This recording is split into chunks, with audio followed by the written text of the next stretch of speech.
Bonjour à tous, ici PCêtre pour un nouvel tutoriel où je vais vous montrer comment créer une forêt à partir d'un Windows Server 2012 R2. Pour ce faire, on doit le faire en deux temps.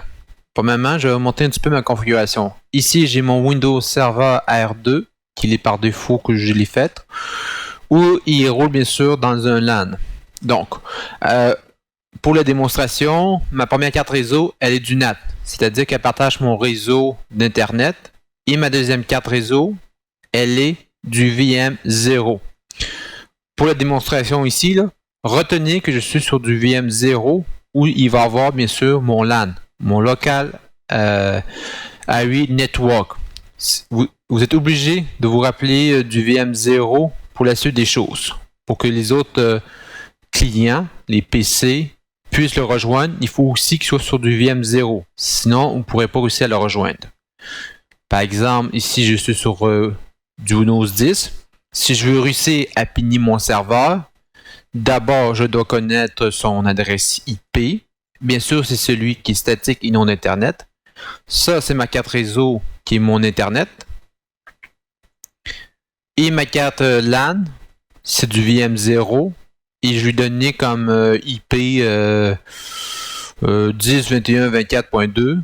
Sous réseau, c'est sur du /24 ou 255.255.255. Je passe pas par une passerelle ici, mais si on est sur un LAN. Mais si vous passez par un routeur, vous devez le mettre ici. En général, la logique, elle veut que ce soit 1. 1 étant réservé. Bien sûr, comme c'est un serveur, en général, on a plusieurs serveurs. Alors, l'autre adresse ici, il renvoie sur le second serveur. Mais il n'est pas ouvert. Donc, vous devez retenir ceci sur votre serveur. Cette adresse IP-là, ici pour l'exemple, c'est du 10.21.24.2. OK? Et c'est mon ordinateur. J'ouvre une ligne de commande. Sinon, s'il y a un raccourci, c'est Windows Logo plus R, le menu démarrer. Windows Microsoft plus R, ça nous ouvre ce menu-là. Et vous pouvez bien sûr marquer CMD pour le prompt command. Vous allez dans propriété, dans police. Je vais mettre ça plus grand pour que vous puissiez bien voir. Bon, ça c'est assez. Okay. Et là, je vais bien sûr pigner mon serveur qui est du 10.21.24.2. Et j'ai aussi à le pigner. Ça, c'est important au moment que vous allez joindre le domaine. Donc, mais pour la démo ici, je vais juste vous montrer comment créer une forêt. Mais, bon, pour créer une forêt, vous allez bien sûr dans votre gestionnaire de serveur. Vous allez dans Gérer, ajouter des rôles de fonctionnalités. Comme celui-ci sera le serveur principal, on fait suivant. OK. Pour installer, bien sûr, un serveur, vous devez avoir obligatoirement un AD. AD, Service AD-DS. Je vais vous le montrer. Ça s'appelle ceci, Service AD, AD, désolé, Service AD DS, OK, ou ajouter la fonctionnalité. Et ensuite, le serveur DNS pour la résolution des noms. Et vous faites confirmer. Faites suivant. Bon, les autres choses, on n'a pas besoin pour le moment. Faites suivant. Il va redémarrer automatiquement le serveur, OK. Et on l'installe. Je vais faire une petite pause au moment que l'installation sera terminée. Bonjour, ici PCEd. Nous sommes au retour sur la fenêtre Assistant, ajout de rôle et fonctionnalités, où j'ai rajouté le service, bien sûr, ADDS, plus le service DNS qu'on voit ici. C'est ces deux affaires-là que j'ai ajoutées pour créer un serveur sur mon serveur 2012. L'installation est terminée, je peux fermer ici. Et vous avez ici les petits boutons ici, notification. Et vous avez ici, pour mouvoir ce serveur de contrôle domaine. On fait OK. Bon, on a trois options qui peuvent s'appliquer. Ici, c'est ajouter un contrôleur de domaine à un domaine existant, acheter un nouveau domaine à une forêt existante ou acheter une nouvelle forêt. Comme celui-ci va devenir mon serveur principal et celui qui va commencer, c'est ici qu'on va faire ajouter une nouvelle forêt. Alors, vous donnez le nom que vous voulez à votre à votre forêt. Moi, pour l'exemple, je vais appeler dt3ardalsdml.cours.edu. OK. On fait le suivant. Il est en train de travailler. Si vous voulez avoir plus d'infos pourquoi pour les termes, les terminologies, vous pouvez bien sûr aller sur Internet où il y aura plus d'infos. Bon, l'option suivante qu'on nous présente, c'est sélectionner les niveaux fonctionnels de la forêt et du domaine de racine. Quand vous créez un contrôleur de domaine, le serveur veut savoir sur quelle branche la plus petite peut se loger d'autres serveurs. On peut le dire par la version la plus récente, c'est Windows Server 2012 parce qu'on est sur 2012. Et la plus ancienne, c'est du serveur de Windows Server 2008. Moi, je sais que j'ai un serveur, c'est Windows Server 2008 R2. Si j'utilise ce serveur Windows Server 2008, alors que je suis sur du Windows Server 2008 R2, ça va fonctionner. C'est quelle la branche la plus petite? Moi, par défaut, je vais mettre du Windows Server 2008 R2. On fait ici. Vous mettez votre mot de passe que vous voulez. Ah oui, une autre chose, une petite aparté que j'en profite. Pour pouvoir réussir à installer une forêt, vous êtes obligé que votre compte administrateur, ici je me suis logué comme administrateur, qu'on peut voir, vous êtes obligé d'avoir un mot de passe pour ce compte-là. Vous ne pouvez pas vous loguer sans avoir un mot de passe, ça va vous générer un code d'erreur. Moi, par défaut, j'ai déjà configuré cette étape-là. On revient ici, on fait le suivant. Et là, il va faire la résolution de DNS. Bon, il est impossible de créer une délégation pour ce serveur DNS dans la zone parente faisant partie autorité. OK, suivant. Là, ils vont me proposer un nom de domaine NetBIOS. C'est-à-dire que je n'ai pas besoin à répéter pour mes clients ou les autres serveurs le nom complet, c'est-à-dire dt3ardsdml.cours.edu. Je vais juste écrire dt3ardsdml. Bon, c'est un peu long, mais c'est correct. Moi, je vais prendre le choix par défaut, oui. Ça va être le nom de notre NetBIOS. C'est-à-dire, les clients, pour se loguer sur ce serveur-là, c'est quel nom qu'il y aura. On va prendre celui par défaut. On fait suivant. On laisse travailler un petit peu. C'est sûr, cette étape-là, ça peut la vitesse du processus dépend bien sûr de la configuration de votre ordinateur. Moi, par défaut, j'ai mis ça sur, bien sûr, je pense que j'ai 4 CPU, j'ai 4 GB de RAM. Bien sûr, je roule ça sur un SSD, juste pour l'info à partir. Bon, tout ce qui est les bases de données, tout ce qui est assistant. Ok, je vais juste expliquer un petit peu ici. Tout ce qui est l'emplacement de bases de données ADDS et les journaux, les fichiers journaux et les 6 vols, on met ça par défaut, pas sur le C, mais sur un autre disque indépendant du C. Bon.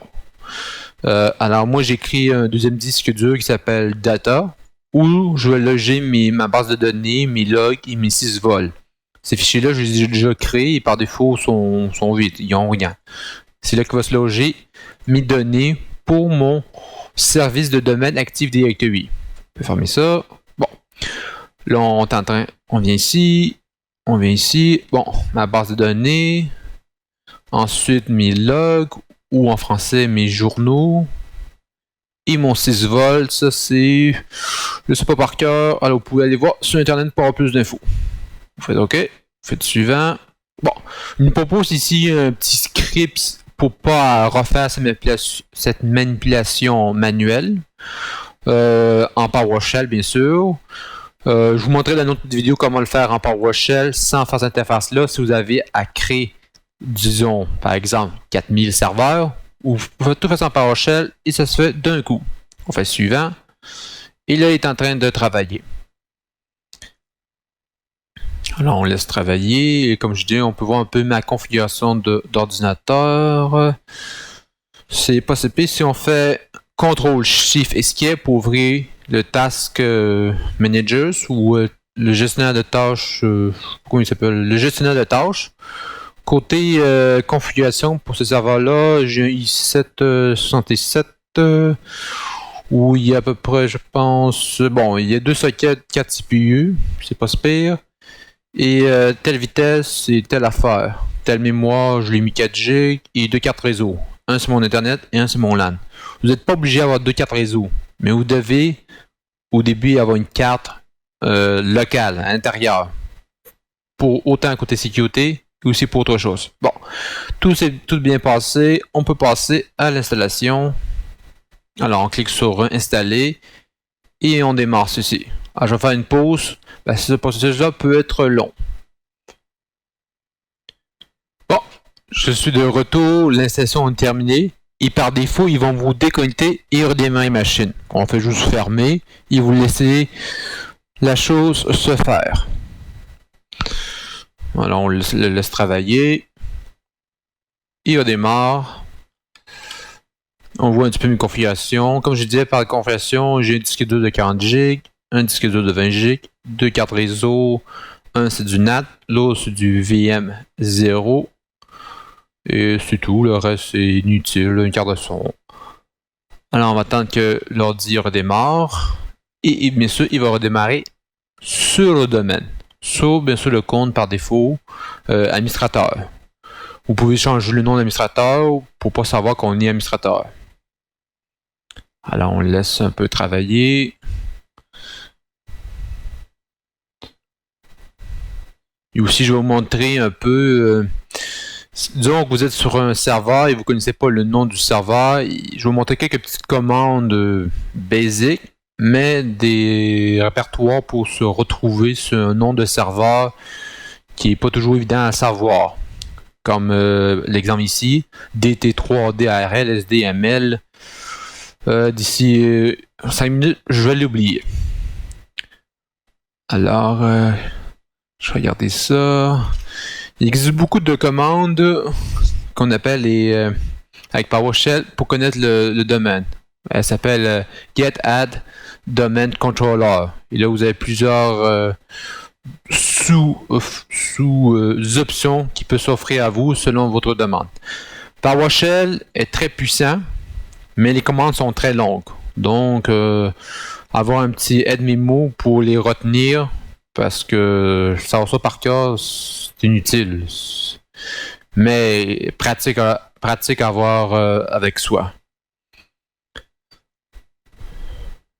Comme ça, si vous êtes chez votre client, mais vous ne vous rappelez plus votre domaine, mais vous êtes déjà sur votre domaine, vous réussirez, bien sûr, à joindre le domaine et connaître le nom du domaine si vous ne le savez plus. Là, on peut faire des petits tests rapidos. Si je fais PIN 10.21.24.2, voyez-vous, j'ai un TTTL pour Time to Leave, c'est-à-dire que je réponds à ce serveur-là. Je sais pas si je pourrais faire comme petite démo, peut-être un NSLookup. Je fais des démos en live. Je sais pas ce que ça va me donner. Je pense qu'il est là. Ok. Bon. Un autre raccourci quand on est dans du VMware Workstation, vous posez sur CTRL Alt plus INS pour Insert. Comme ça, vous n'avez pas à locker votre ordinateur, mais à locker à l'intérieur d'ici. Là, vous voyez, je suis sur mon domaine DT3 et de mon compte administrateur. Alors, vous mettez votre mot de passe et vous démarrez. Et bien sûr, le tutoriel est terminé. Les choses suivantes que je vais vous montrer, c'est juste pour vous répertorier. Par exemple, si on vient dans la commande un CMD, on va pas prêter, mettre ça un peu plus grand. On va mettre ça, je sais pas moi, bon, 16, pas pire.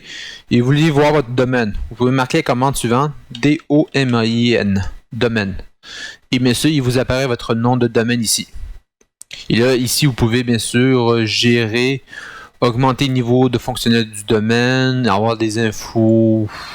Ouf. C'est très sommaire, là. Ça me donne pas grand chose d'intéressant. Je sais pas ce que tu peux faire vraiment avec ça. Gérer, bon. Là, on voit notre AD, notre utilisateur et ordinateur Active Directory. À partir de là-dedans, ouf. Et ici, bien sûr, on peut changer de forêt. Voyez-vous, si vous devez faire une reconfiguration totale, si vous voulez que si lui était serveur principal et vous voulez changer, à partir d'ici domaine et approbation Active Directory, Vous pouvez changer de forêt, changer de contrôle domaine. Bref, vous pouvez faire plusieurs choses. Pour autant l'upgrader ou le downgrader ce serveur-là. Lui, par défaut, c'est mon contrôleur de domaine principal. Mais si je veux le changer selon les besoins, ce serait à partir d'ici que je pourrais le faire. Et pour finir ce tutoriel-là, j'ai aussi un autre raccourci que les amis se servent souvent. Encore une fois, Microsoft logo plus R et vous allez marquer MMC. MMC pour Master Microsoft Console. Vous confirmez. Et là, vous avez dans votre console. Dans votre console, vous pouvez mettre tout ce que vous voulez. En général, on va utiliser souvent utilisateur actif directory. On fait Alt-J pour l'activer. On fait souvent les gestionnaires de stratégie, Alt-J, et ainsi de suite. On confirme avec Enter. Et là, on entre là-dedans. Une fois que vous avez fait les manipulations, vous pouvez bien sûr le sauvegarder sur votre bureau, l'enregistrer, fermer ça. On peut le fermer et un drag and drop pour pas. Un drag and drop et le réouvrir. Il peut être dépassé ce point, voulez-vous? Ce point, c'est tellement oui. Et on ouvre ça et on a nos options précédemment. Alors, c'est tout pour le tutoriel et dans d'autres tutoriels, je vais vous montrer comment faire cette manipulation-là, mais à partir d'un serveur plus vieux, tel que Windows Server 2008 R2. La manipulation est un peu différente, elle se fait avec un DC promo. C'est tout, et merci beaucoup, et bonne journée à vous. Bye!